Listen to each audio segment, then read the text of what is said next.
자, 이번 시간에는 부채에 대해서 살펴보도록 하겠습니다.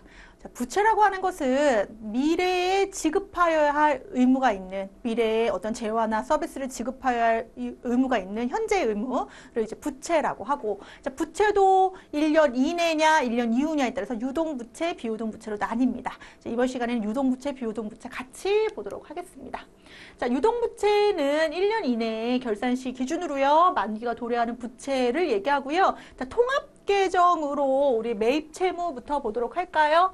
자, 통합계정의 매입채무는 우리 상거래, 그러니까 상품을 매입하게 됐을 때, 상품을 외상으로 매입하게 됐을 때는 외상 매입금, 상품을 매입하고 우리가 어음을 발행하게 되는 거는 우리가 무슨 어음? 지급 어음 처리합니다.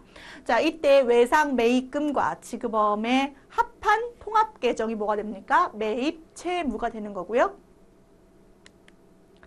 기타 채무에는 자, 돈을 빌린 거죠. 근데 1년 이내에 갚아야 되는 거니까 단기 차입금이라고 되어 있는 거고요. 또 상거래 이외에, 그러니까 상품을 매입하지 않으면서 우리가 외상으로 거래되는 경우 있을 수 있잖아요. 그 경우에는 우리가 미지급금 처리한다는 거. 그리고 외상 거래, 그러니까 그 상거래 이외의 거래에서 자, 어음을 발행한다고 하더라도 우리가 무슨 처리한다는 거? 미지급금 처리한다는 거. 이것은 우리 앞서 봤던 매출 채권과 기타 채권의 개념, 그리고 매입 채무와 기타 채무의 개념하고 그 결을 같이 한다고 보시면 되겠습니다. 선수금은 무엇입니까? 계약금을 받았어요. 그럼 우리는 계약을 이행하여야 할 의무가 생긴 거고, 이 계약을 이행하게 됐을 때 그 의무를 다하게 된다고 보는 거죠. 따라서 선수금은 부채 처리. 예수금 부분 우리 뭡니까? 예수금은 기업의 원천징수 의무를 했을 때, 원천징수가 무엇이었죠? 원천징수. 원천징수라고 하는 것은 소득을 지급하는 자가, 자, 지급하는 자가 소득자가 내야 돼. 내야 할 세금 및 4대 보험료를 소득 지급액에서 차감 징수하여 대신 납부해주죠.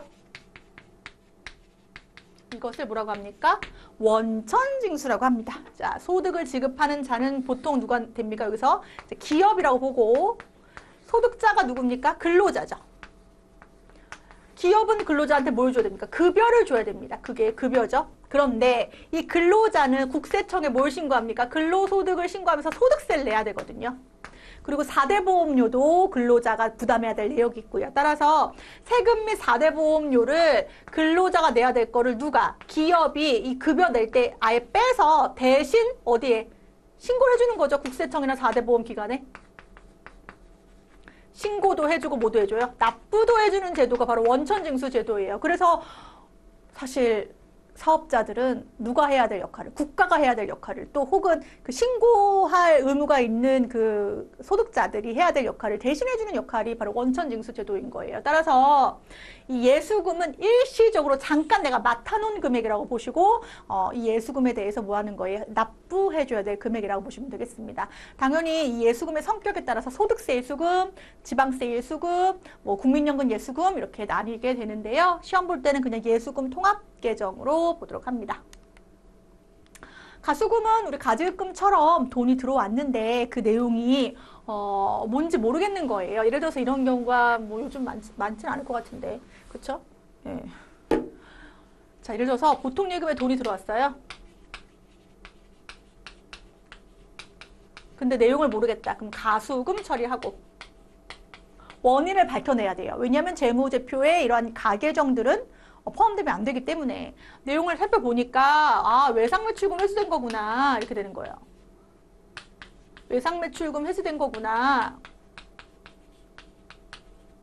80은. 그리고 나머지 20은 계약금 들어온 거구나 이렇게 되는 거예요. 그럼 여러분들 보세요. 가수금에 대한 계정이 이렇게 딱 지워지면 보통 예금으로 보통 예금 100 들어온 것 중에 외상 매출금 회수된 거 계약금 받은 게 있구나 이렇게 되는 거죠. 그래서 가수금 들어왔을 때는 부채 처리했다가 가수금에 대한 내용을 명확하게 파악하고 난 다음에는 또 그 내용에 대한 분괴까지 해줘야 된다는 거고요. 선수금 방금 봤었는데 상품권 선수금은 뭐냐면 자 예를 들어서 우리 회사가 구두 회사인데 상품권을 판매했어요. 상품권.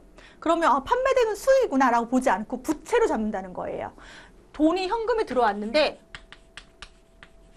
판매된 걸 보지 않고 상품권 선수금으로 본다는 거예요.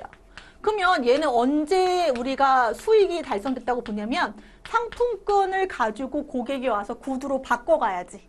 그러니까 그때 선수금이 바뀌면서 드디어 뭐가 되는 거죠? 그쵸. 매출이라고 하는 상품 매출 처리할 수 있다는 겁니다. 얼마? 100에 대해서 처리할 수 있다. 그래서 상품과 교환 시 매출로 처리한다. 자, 유동부채와 관련된 개정 과목은 다 중요해요. 여러분. 외상매입금, 지급어음, 미지급금, 단기차입금, 선수금, 예수금, 가수금. 상품권 선수금 많이 나오진 않지만 어쨌든 요 위에 있는 내용들은 위주로 잘 보고 우리 유동부채를 정리하도록 하겠습니다. 자, 그러면 이제 비유동부채도 이어서 보겠습니다. 비유동부채는 우리 많이 나오진 않아요. 회계 2급에서는. 그런데 이제 1년 이후로 갚아야 되는 개념이다라고 봤을 때 사채, 장기차입금, 퇴직금의 충당금 정도는 우리가 알고 가겠습니다. 사채는 우리가 채권을 발행했는데요. 자금 융통을 위해서 발행하는 채권인데요. 요거는 이제 일반적으로 개인기업에서는 있지 않은 일이기 때문에 개정 과목에 있는 성격만 확인하고 넘어가도록 하겠습니다. 장기차입금은 내가 빌린 돈이 1년 이후로 갚아도 되는 거니까 그 장기차입금 개념은 그렇게 보시고요. 우리가 이번 시간에 좀 중요하게 볼 건 이제 부채성 충당금의 개념입니다. 부채성 충당금.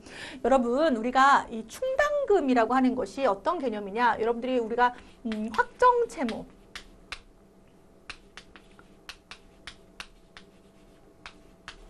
충당성 부채, 부채성 충당금.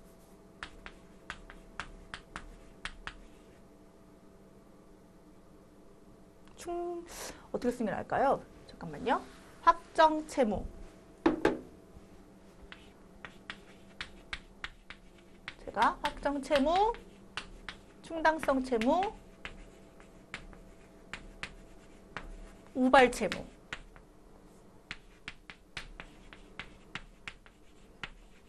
자, 확정 채무는요, 우리가 갚아야 될 의무, 금액과 날짜가 명확한 거예요. 그러면 얘는 당연히 부채로서 어디에 계상됩니까? 재무제표에 계상됩니다. 그럼 이 충당성 채무, 충당성 부채는 뭐냐면요, 줘야 될 돈인 것도 명확한데 아직 그 금액이 명확하진 않지만 신뢰성 있게 측정할 수 있어요. 신뢰성 있게 뭐 할 수 있고? 추정할 수 있고 또 그 금액의 정확한 언제 줄지 모르겠으나 줘야 될 의무가 확정적인 거 그게 바로 부채성 충당금이 됩니다. 부채성 충당금, 충당성 채무 말이 좀 이상해요. 부채성 충당금이라고 볼게요. 부채성 충당금.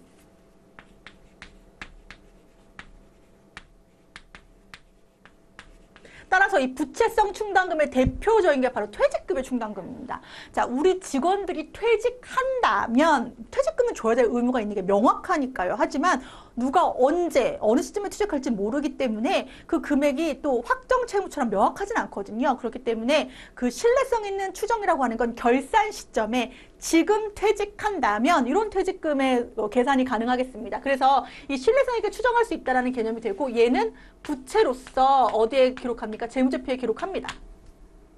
근데 문제는 이 우발채무인데요. 우발채무는 줘야 될 의무는 있어요. 예를 들어 이런 거예요. 우리가 계약을 했는데 어떤 기업과 계약을 했는데 그 계약에서 우리의 그 어떠한 그 책임 소재가 있는 문제가 발생을 해서 계약이 해지되는 경우에 우리가 3배의 그 금액을 물어주게 되어 있다. 계약서에. 그런 내용이 있다는 거예요. 그러면 물어줄 의무에 대해서는 뭔가 부채성의 개념이 있긴 하지만 그 금액이나 시점이나 이런 게 퇴직금처럼 명확하지가 않잖아요. 그러면 이런 우발 채무에 대해서는 재무제표에는 부채로 계상하지 않지만 그 대신에 우리 주주들한테 주석으로는 공시하게 되어 있습니다. 그래서 지금 부채성 충당금에 대한 퇴직급여 충당금 보시면 자, 요거는 언제 설정하냐면요. 결산 시에 설정합니다. 결산 시. 결산 시에 퇴직급여 충당 부채를 설정하고요.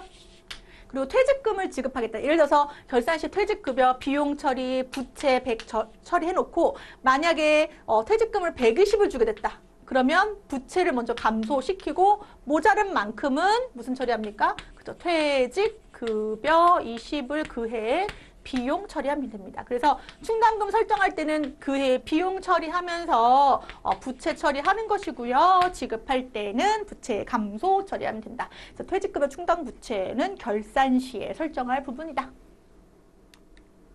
자, 이번 시간에는 뭐 사채의 개념은 우리 앞서도 봤었어요. 채무증권의 발행을 사채라고 하고 이번 시간에 중요한 개념은 퇴직급여 충당부채였습니다. 퇴직급여 충당부채라고 하는 것은 그 금액을 신뢰성 있게 추정할 수 있을 때 결산 시에 퇴직급여 처리하면서 부채로 처리하는 걸 의미한다. 까지 정리하면서 우리 부채와 관련된 내용 마무리하겠습니다.